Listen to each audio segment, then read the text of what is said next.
All right, let's just dive right into it. Today, we're breaking down what has to be one of India's most rebellious, viral, and honestly just totally unconventional digital political movements in this explainer. I mean, if you've been anywhere near social media lately, you've probably seen this massive wave of youth adopting a pretty bizarre mascot to voice their frustrations. It's an absolutely fascinating case study in how modern despair completely transforms into digital satire. So let's get right to it. So, are you highly unemployed and lazy? I'm serious. If you're sitting around all day, just endlessly scrolling through reels on your phone, if your blood literally boils over exam paper leaks or halted recruitments, and if you express all that anger primarily through memes and Instagram stories, well, congratulations. Because if your answer to this totally absurd question is yes, there is a massive new political movement out there that is looking specifically for you. Okay, section 1. What exactly is the Cockroach Janta Party? Basically, it's a digital-only protest group. The youth are using the unkillable nature of a cockroach as a mascot to mock a system that completely ignores them. Now, this really highlights the massive shift in how a movement can operate today. I mean, think about traditional politics, right? You've got the huge road shows, the endless speeches, people marching in the streets.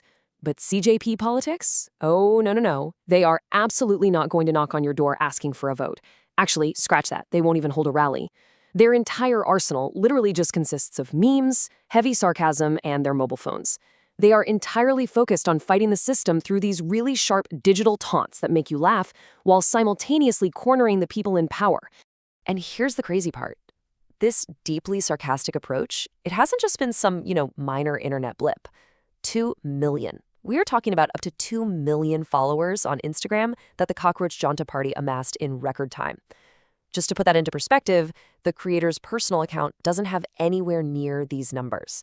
But the official party account just exploded. Why? Because the core idea, this shared, raw frustration, it just struck an incredible chord with a massive amount of people.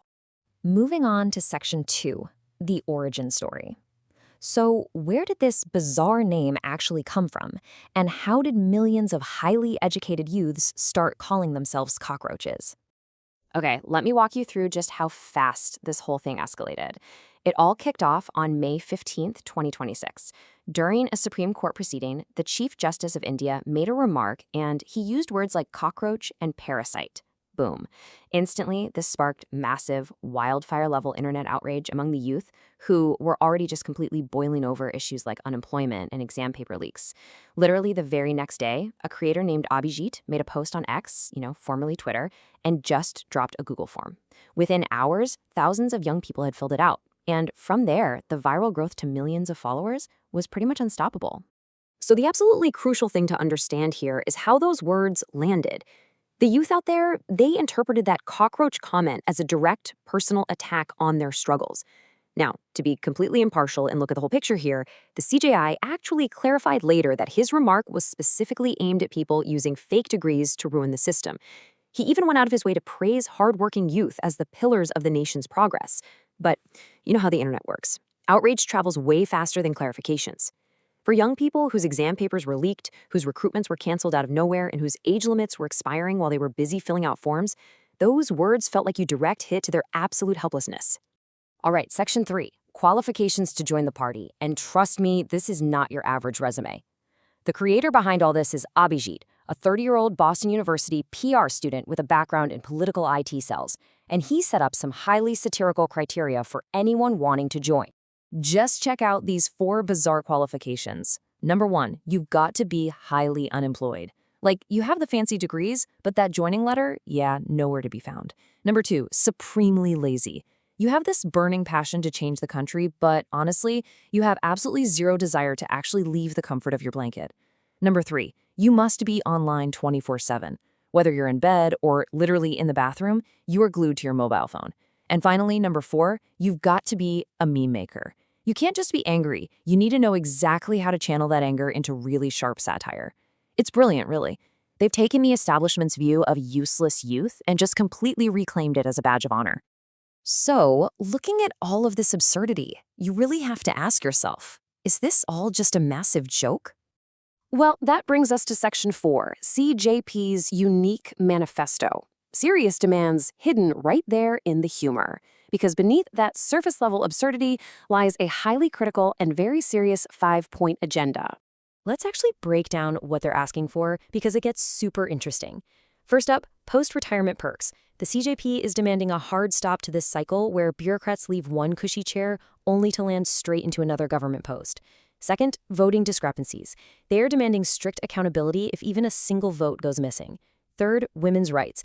They aren't just politely asking for 33%, they are demanding a full, equal 50% share. Fourth, media TRP. They want TV studios to stop spinning these wild narratives just for ratings and instead debate real, actual issues like unemployment and inflation. And finally, they want an absolute ban on politicians switching parties the second they win an election. So beneath all that heavy sarcasm, these are very real, grounded demands for accountability, media integrity, and democratic fairness. Now, the movement officially describes itself as secular, socialist, democratic, and lazy. But, we do have to note that critics have definitely pointed out the founders' past. From 2020 to 2023, Abhijit actually worked in the Aam Aadmi Party's social media team, which has obviously led some people to question if there's maybe a hidden political ideology at play here. However, the movement and its founder fiercely insist that they operate without any specific political ideology. They claim they aren't looking at this through a political lens at all, but are rather just uniting frustrated youth across the entire spectrum under a set of shared, deeply felt grievances. And this brings us right to the core of this whole explainer. Section 5. The anger behind the joke. Let's take a sociological look at this. Ultimately, the Cockroach Janta Party is this really profound manifestation of despair. I mean, we are looking at an entire generation that just feels completely unheard. They feel totally ignored by the traditional system. And think about it. When nobody is listening to your complaints, what do? Well, memes end up replacing traditional political posters as your primary tool of expression. Educated youths are resorting to literally calling themselves cockroaches simply because traditional avenues of protest feel completely useless to them now. Satire has basically become the absolute loudest voice for their broken hopes. It really all boils down to this one bitter reality. When hopes break, anger becomes a meme. Just let that sink in for a second.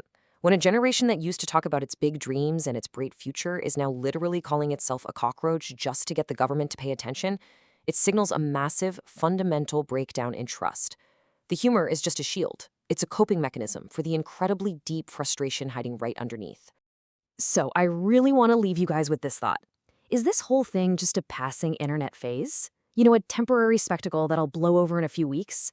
Or are we actually witnessing the dawn of a totally new era of digital youth protest, where laughter and biting sarcasm are basically the strongest weapons against the establishment? Think about the real anger that is fueling all this humor and what it actually means for the future of political expression. Thanks so much for joining me on this explainer, and I'll catch you on the next one.